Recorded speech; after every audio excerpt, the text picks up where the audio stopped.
Can you beat Halo Wars without reactors? Let's see and find out. No.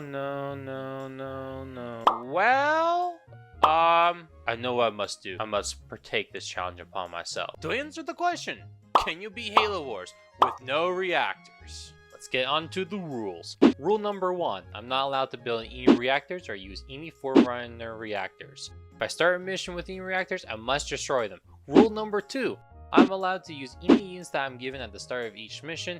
And rule number 3, if the unit already comes with an upgrade, I'm still allowed to build it. We will also not be doing Alpha Base or Relic Interior mission because you can't build a base on those missions, so the challenge does not apply. Let's get into the video. This mission sounds nice and easy. We are forced to build 5 Marines before we can proceed with the mission. Once we have completed the little tutorial, we must act fast. It is crucial that we swiftly eliminate the hangar. For as long as the hangar is alive, we'll have dropships attacking our base. These dropships unleash heavy upgraded hunters, grunts, and jackals, which we lack the necessary firepower to repel while simultaneously launching an offensive assault. Our strategy for neutralizing the Covenant involves the construction of a diverse array of Marines, Warthogs, and Flamethrowers. This approach enables us to rapidly bolster our ranks while also ensuring that we possess infantry units capable of navigating through the enemy's shield, which only infantry units can pass through the little shield until the little generator is destroyed. When you get in there, come on, get in there. Come on, doesn't matter. Just need to get in there. Finish the mission. Just get in there, please. Sarge, Forge, come on, just keep attacking it. That was way too risky for me. Okay, mission complete. I don't know why I did that. I don't know why I did that. But I did it though. I just rushed in.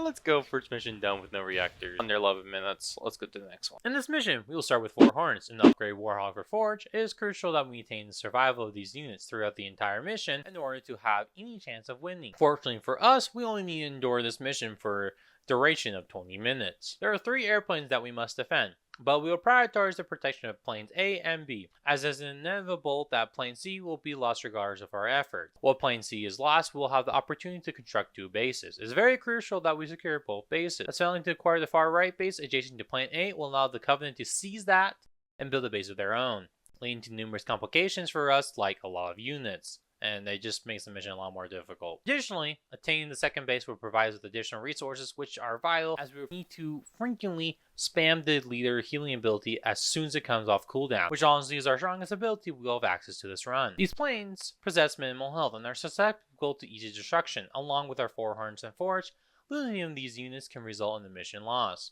Our options for unit deployment are limited Marines, as the Warthogs lacks the gunner upgrade this mission, and Flamethrowers are unable to target the Banshees. No, don't destroy the base. No, please don't. Oh. Oh shit. Can I just chill for 8 minutes? Wait, what? How? I've been protecting you the entire time. You already have health? Oh my gosh. What? No shot. What just happened, bro? I have no idea how that just died instantly. I don't even care. I see red all over my screen. Let's go. Well, that's 2 missions down with no reactors. Move on to mission 5, Arcadia Outskirts. Yes, Arcadia Outskirts, one of the most difficult missions of the challenge. The reason why it's so difficult is that the start of this mission is pretty difficult. We have to run away, hijack some Banshees so we can deal with Hunters later. There's also a lot of Covenant units, and there's also a Megaturn that we have to worry later. And if we don't deal with that Megaturn, it'll destroy our base. So we're going to do some cheese strategy to make sure we don't lose as much unit. We hijack some Banshees, we'll send them over here to the Hunters since they can't attack air, and we will kill them over time. We will eventually get a 3rd Banshee, and this will allow us to speed up the process. And it's very nice that we do hijack these Banshees, because once they get destroyed, we can hijack some Wraiths, because there's going to be a lot of Wraiths. Oh, look at there. There's a Wraith right there. After some time, we will clear out the Covenant forces near the base, which will allow us to construct the base. Which once we have constructed that base, we'll start building Flamethrowers, and yes, the Megaturret will start attacking our base. Because of that, build a force as fast as possible, send it over to the Megaturret, and start attacking it. Surprisingly, we do a lot of damage to the Megaturn with just a few Flamethrowers and a few Spartans. After some time, we get 6 Spartans, and now the mission goes from one of the hardest to one of the easiest. And with the help of those 6 new Spartans, we'll be able to destroy the Megaturns super easy along with some other warthogs. We'll build a base here for additional supplies, and we can build more units from here. I'm just going to show you how much destructive force we have with those 6 Spartans. And this is speed up times 3, and just look, we're just destroying this base. They have so many turrets, it's not even a joke. And all our flamethrowers with all the hunters and stuff, after probably like a minute or two, we destroy the base. And that is Arcadia Outskirts completed, going from the hardest to the easiest with 6 Spartans. Oh, look at that, we almost did under 21 minutes. The Dome of Light mission proved to be quite challenging, so the first thing we're going to want to do before we put the Rhino in the first position is build our army population to 30. Let me ask yourself, why are we going to do that? Well, I'm going to show you. If we have a full force, put our army second location, the Covenant's little mini base normally spawns there, but it takes a little bit of time for them to actually build the mini base. So if we have our full force of army there, easily destroy it and not worry about the thousands of hunters they will be producing, causing the second location for the Rhino to be easily taken over. Now, we will lose our entire army in the process, which is totally fine. We will do the same strategy for location 4 and location 5. Once Rhino position 3 is available, we will send our Banshee with a Spartan hijacked to clear out the area. Once the area is cleared out by our Spartan, we will then set up position 4 and 5. Once our forces were fully restored, we will divide them into 2 groups. One group will remain stationed at location 4, while the other position themselves at location 5. We employ the same strategy we did with location 2. We didn't use this strategy, the enemy will overwhelm us with an excessive number of units, including locusts, which we were unable to defend against. With everyone in the correct position, we will then take a pelican to transport our Rhino to position 3. This will cause a cutscene to trigger, and since we are already attacking the buildings, and when the cutscene does trigger, our units will be attacking the buildings during the cutscene, allowing us to kill the buildings with no issues. And with just a little bit more attacks and work, we are able to finish off the rest of the structures, allowing us to have infinite amount of time to get Rhino 4 and 5 into position. Covenant decided to attack our base with a whole bunch of units, which almost destroyed our base. Literally, I cannot even see the health on our base. I was so scared at this point that I thought it was going to be a mission over. After that quick jump scare, we build about 26 units and send them to location 5 to get Rhino into position. After that very stressful mission, we get to do something fun. We get to launch 40 Mag Blasts at the Covenant's base. And with that, we wrap up Shield World and move on to Mission 7, Scarab. In this mission, our objective is to destroy the large and formidable Scarab. To achieve this, we must first eliminate the power nodes that control its movement speed. Before we can do anything though, we must destroy our reactors that we start with. We will also destroy our own vehicle depot as well. Part 1 to our strategy involves constructing 15 flamethrowers to attack the right side of the enemy defenses. These flamethrowers will be used to eliminate the hunters that are guarding the power nodes. We will then send our tank to the right side to destroy the nearby power nodes. At the same time we are doing this, we will also be sending Forge and 1 warthog to the left. If we move Forge to certain positions, he is able to attack the power nodes without aggroing the nearby Covenant forces. This will allow us to destroy this node without losing any forces. With those 2 nodes destroyed, we work on destroying the 3rd node. Shortly after, we destroy the 4th node. With those 4 power nodes destroyed, we move towards the Scarab, destroy the left side turret, and then after that, we destroy the right side turret. We now move our army to destroy the 5th and the 6th node. Once the 6th node is destroyed, we can now focus on destroying the Scarab. The easy way to destroy a Scarab is while our entire army is attacking the Scarab, we'll take 1 warthog and purposely run to the line of fire, which will cause the Scarab to focus on the warthog, and then we move that warthog to the left, causing the Scarab to move left. And if we keep doing this, it'll be in an infinite loop. And after some time, us doing that strategy, we get to destroy the Scarab. Now on to the easiest mission. There's not a lot to this mission, as I'll be stepping aside and letting the live version of myself take charge. No! Get back here! Why did it aggro all chapters? It's not what's supposed to happen. There we go. We're gonna...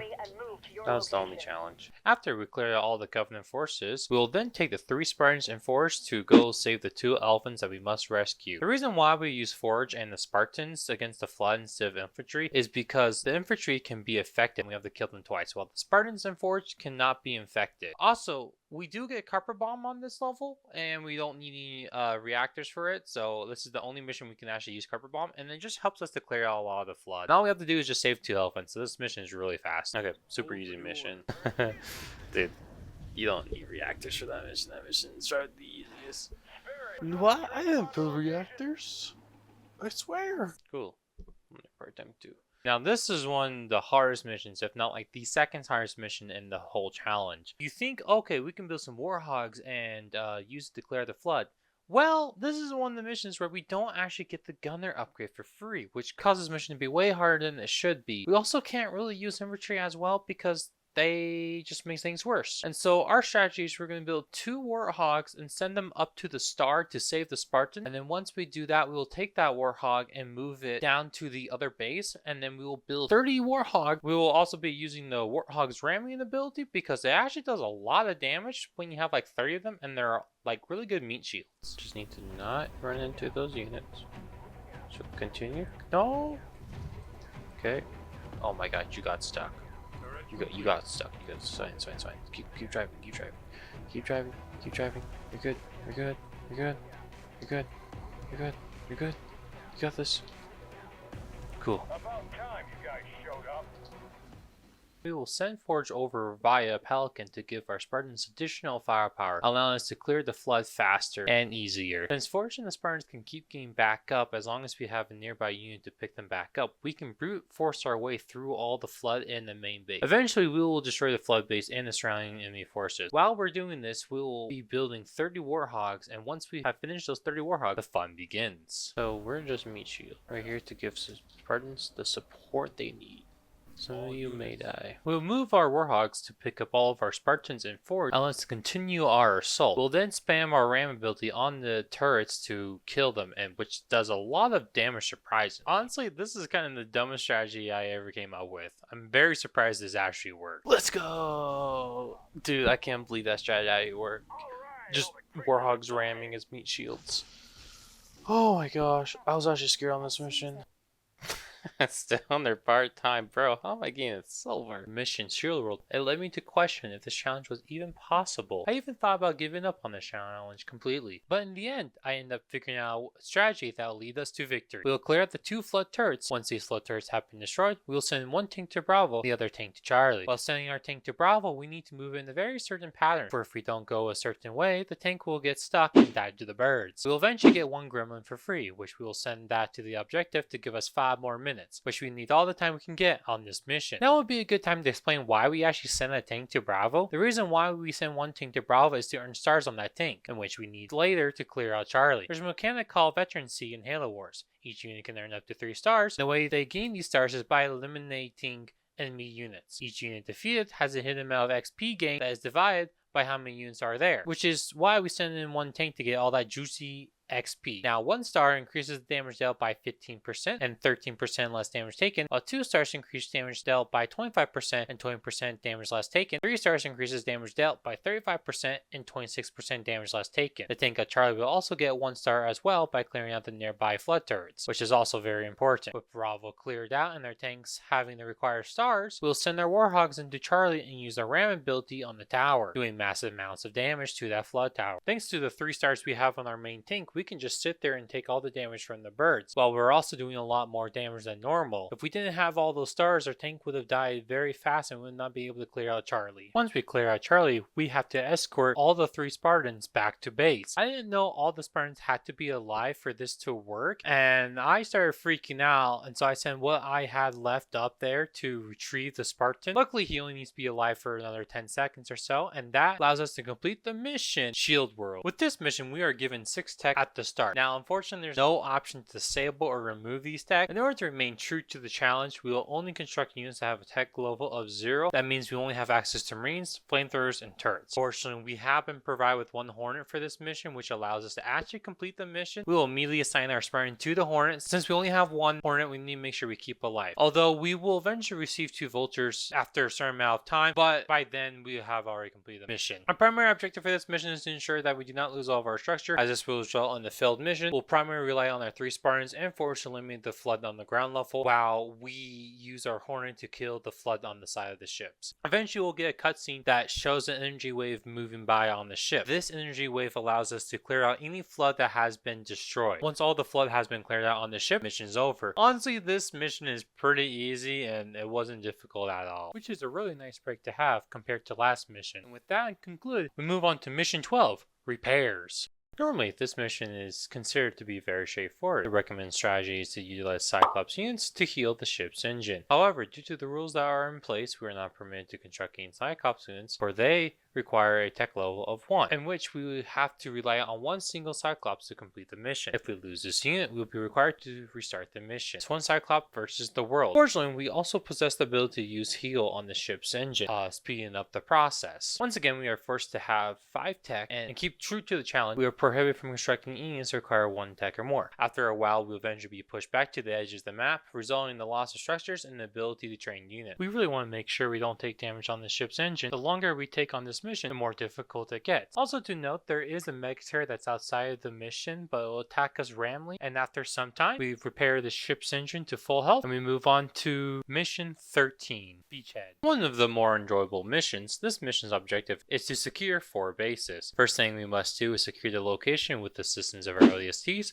Forge, and Anders. Once we have successfully defended the area, Anders will depart from us, and we will acquire the invaluable support of our 3 favorite individuals, John, Jimmy, and Johnson, aka the 3 Spartans. Ahead of us is a Covenant base. We will dispatch Jimmy first, while Johnson and John fall behind. Jimmy will take the damage of the Covenant's forces, while John will proceed to hijack. Once we have hijacked the Locust, we will retreat our units by placing the Locust just outside the range of the turret in the base vision, but within the edge of the vision of the Locust, we can attack the base with no retaliation. Once we have successfully destroyed the Covenant base, we will eventually hijack 2 raids. This is very important because it allows us to run through the Covenant's second base and to claim our win condition, the Scarab. Lucky for us, the Covenant abandoned this OP unit and allow us to take control of it. Once we get rid of all the nearby flood, it'll be ours. Once we have secured the location of the second base, we will proceed to take over the third base. To achieve this, we will position the Scarab within the range of the Covenant base, but outside the range of the nearby Covenant army. Just the same strategy as we did before, but with the Locust. As long as we don't advance too far, the Covenant army will remain stationary and not attack us, allowing us to take the third base without any difficulty. However, we must first eliminate the Covenant army to gain access to the teleporter, which leads us to the fourth base. Instead of charging in and hoping to overpower the enemy, we will purchase the base, which will grant us vision around the area, enabling us to attack the Covenant army with our Scarab while remaining outside their vision range. Since we have pretty much infinite resources, we can repeat this tactic until we're fully prepared to engage in combat. We will then dispatch our 2 Spartans and Scarab to the teleporter, where we will counter another Covenant Scarab. Our Scarab is superior to theirs due to the stars we have earned thanks to our Spartan. However, the Covenant will spawn a significant number of elite honor guards, which our Scarab can eliminate except when they are melee range. For some reason, I don't understand why, the Scarab bugs out when units get in melee range. To overcome this issue, we'll use our 2 Spartans to make the elite honor guards chase them around the map, while our Scarab kills the elite honor guards. Once we have killed all the elite honor guards, we can go back in and finish the Scarab. Now, onto the last part, there will be more Covenant units at this force base, but all we need to do is finish off the base, and since we already control 3 other bases, we will just need to build a 4th base for 1 second. Even if that 4th base gets destroyed, the mission will still trigger the mission complete screen, and with that, we move on to mission 14. Reactor. As soon as the mission starts, we will deploy our 3 Spartans, Forge, and 2 Wolverines north towards the Covenant's base, which will be equipped with 4 upgrade turrets that we must destroy, along with the infantry building. While we will leave the vehicle building alive, which we can utilize the vehicle building to our advantage, as it will prompt them to construct raids, which we can then hijack. This will enable us to maintain pressure and ultimately destroy the base. Prior to its destruction, we'll train as many Marines as possible to bolster our forces for the additional bases that we need to eliminate. It is very important that we promptly proceed to the second Covenant base, as any delay will only increase the difficulty of this mission. Along the way, we will encounter the flood, but we will discard them and continue to move forward. When we approach the second base, there will be a turret guarding the second base. The second base will also be equipped with a shield generator and additional turrets, all of which must be destroyed, along with any units that emerge from the base. They'll likely be constructing locusts, but fortunately for us, we build a ton of Marines and we can use their grenade ability to easily destroy the locusts. Lucky for us, we have been very aggressive this mission, which prevents the Covenant from having time to build things up. Once the second base is destroyed, we'll immediately advance to the third base. Fortunately, they do not have an active shield generator. We'll run into some hunters they have deployed. With the turrets present, we must back down and move the hunters away from the base, allowing us to eliminate the hunters. We will then regroup, replenish our army, and prepare for our next assault. Fortunately, a shield generator has been constructed in our absence, which is quite unfortunate. However, we still possess enough military strength to eliminate all the turrets in the enemy base. Once all 3 bases have been eradicated, the only remaining task is to transport the reactor to the top of the mission. This leads us to the ultimate mission, which I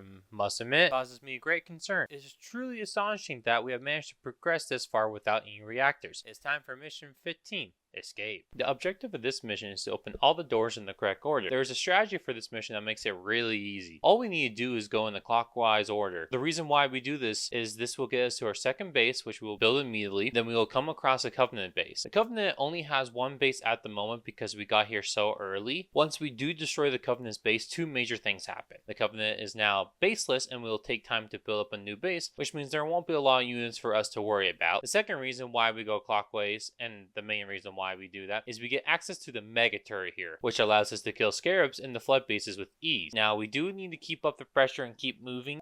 For the Covenant, we'll try to build bases, but if we are fast enough, we can destroy the base that they're trying to build and prevent them from doing anything. But for the rest of this mission, we will be mostly fighting the flood, which will change our army from an infantry base to mostly warthog. We get all the first upgrades for our marines, flamethrowers, and warthogs, which makes the mission even easier. Yeah, the mega turret one-shots flood bases, which is really nice and allows us to keep pressing forward. We will then deny the Covenant once again a base, and we can build a base over there. As we move on in this mission, we'll be opening up the doors. The Scarab will eventually do attack our base, but we can just ignore that because we are almost done with the mission with all the interlocks. So we'll just keep moving forward, inject our ODCs that we put in the supply place at the start, which is right next to the door interlock.